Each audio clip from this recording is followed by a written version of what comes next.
الحمد لله وكفى وسلام على حبيبه المصطفى أما بعد فأعوذ بالله من الشيطان الرجيم بسم الله الرحمن الرحيم محمد رسول الله والذين معه أشداء على الكفار رحماء بينهم تراهم ركعا سجدا يبتغون فضلا من الله ورضوانا إلى آخر هذه الآية صدق الله مولانا العظيم.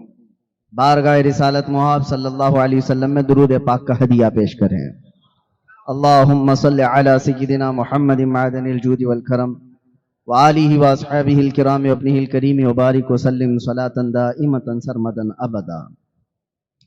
کئی مرتبہ کی ہماری رضا ٹاؤن میں حاضری، لیکن آج مجھے کچھ مختلف لگ رہا ہے.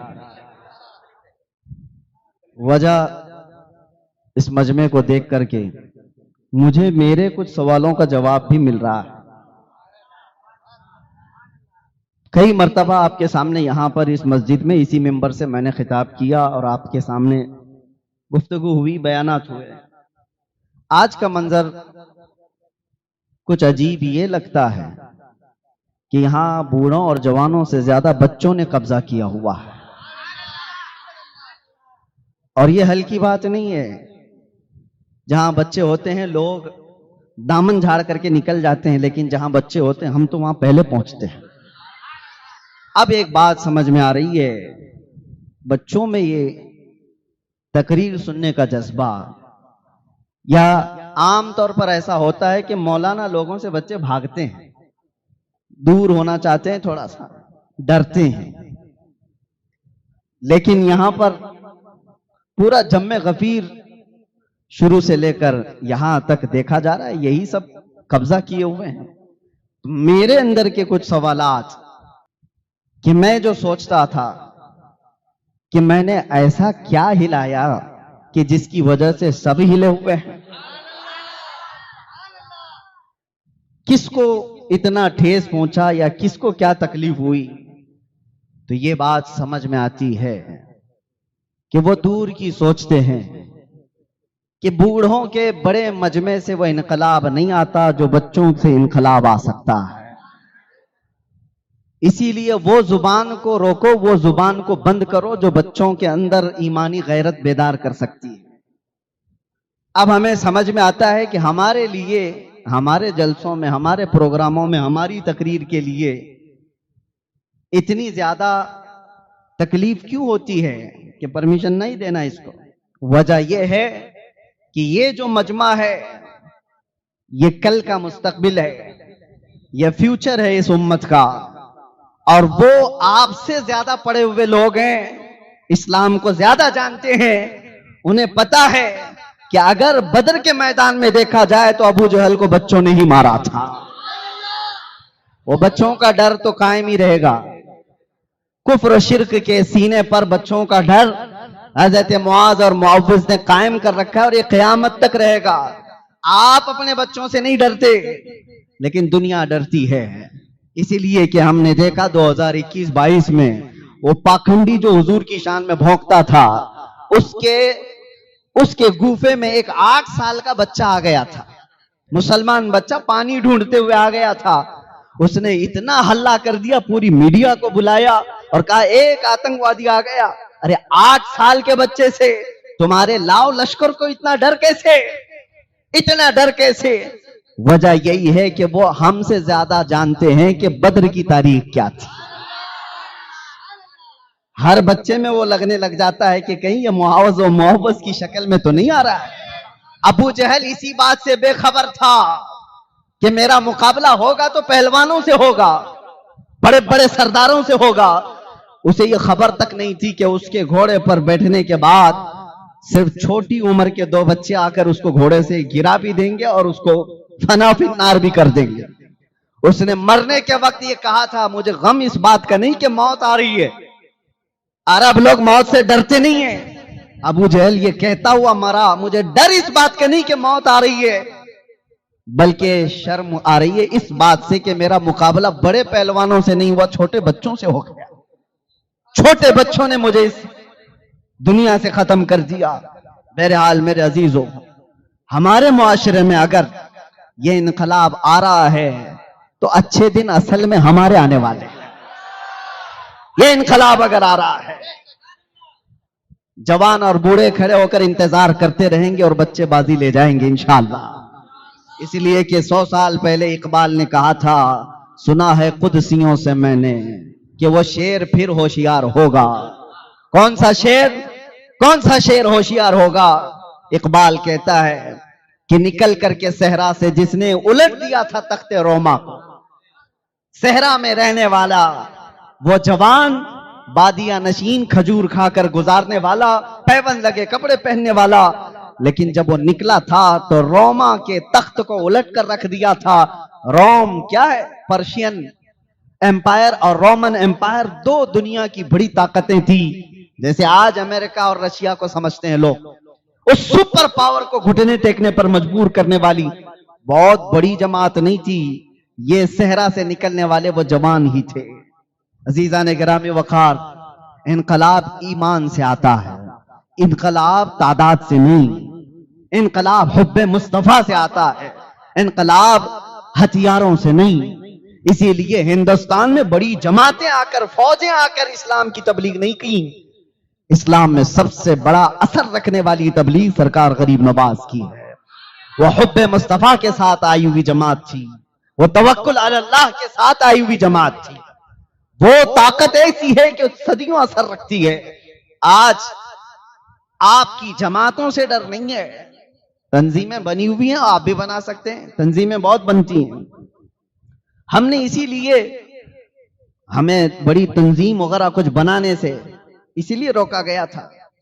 میں بہت تفصیل میں نہیں جاؤں گا اس لیے کہ ساری چیزیں پھر ریکارڈ ہوتی ہی رہتی ہیں.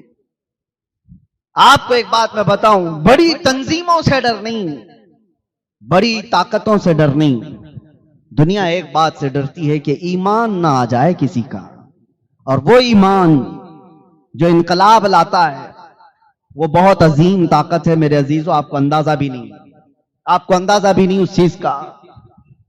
آج بھی آپ دیکھ رہے ہوں گے، آج بھی آپ دیکھ رہے ہوں گے، ایمانی طاقت جہاں ہو یا حب مصطفیٰ پر سرشار کوئی ہو، دنیا اس کی تمام چیزوں سے خوف رکھتی ہے.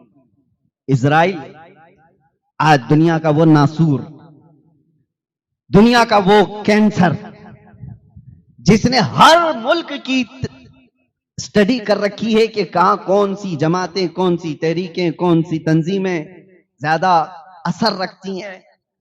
ان کے ہاں جو تنظیموں سے خوف نہیں ہے، انہوں نے کہا ہے تبلیغ کرنے والی یہ جماعتیں ہیں، ان سے ان کو ڈر نہیں ہے. انہوں نے کہا یہ بے ضرر لوگ ہیں. بے ضرر کا مطلب کسی کو کچھ نہیں کہتے، یہ تبلیغ کرنے والے لوگ ہیں، ان سے کسی کو ڈر نہیں اور ہم کو بھی ڈر نہیں. اور ڈر کس سے ہے؟ کہتے ہیں ڈینجرس لوگ، خوفناک وہ لوگ ہیں جو پیروں سے معذور بھی ہوں اور لبیک پکارتے ہوں، ان کا جسم سلامت بھی نہ ہو لیکن حب مصطفیٰ سے بھرے ہوئے ہوں تو ان کے لیے موسٹ ڈینجرس. یہ کیا ہے میرے عزیزو؟ اس بات کو آپ سمجھیں. آج اگر بچے یہاں پر بھرے ہوئے ہیں تو میرا ایک پیغام سن کر کے جائیں.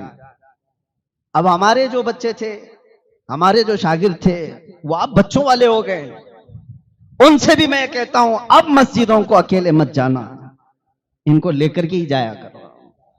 یہ مسجدیں بھر دو انہی بچوں سے. جو زنگ لگے ہوئے ہیں اگر وہ سدھر گئے تو ٹھیک ہے، نہیں تو ان پر کام کرو، ان پر محنت کرو. یہ صاف ستھرا دل رکھتے ہیں اور اس صاف ستھرے دل کے اندر حب مصطفیٰ آج ہی بھر گیا. ہزاروں بڑے لوگوں سے زیادہ اثر ان کی زندگی پر ہوگا. بڑے بڑے لوگ جو کام نہیں کر سکتے وہ یہ بچے صاف ستھرے دل کے ساتھ کر جائیں گے انشاءاللہ. اور کبھی اپنی صفوں سے ان کو بے دخل مت کیا کرو، مسجدوں سے انہیں نہ بھگاؤ کہ بچے شور کرنے والے لوگ ہیں ان کو نکل جانے دو. نہیں، یہ اسی عمر کے اندر بہت ساری چیزیں کیچ کر رہے ہیں، اپنے ذہن میں محفوظ کر رہے ہیں. کل کو یہ ان کے اندر وہ چیزیں آئیں گی. میرے عزیزو، آج ہمیں جس طرح سے آپ بڑے بڑے مجمعوں میں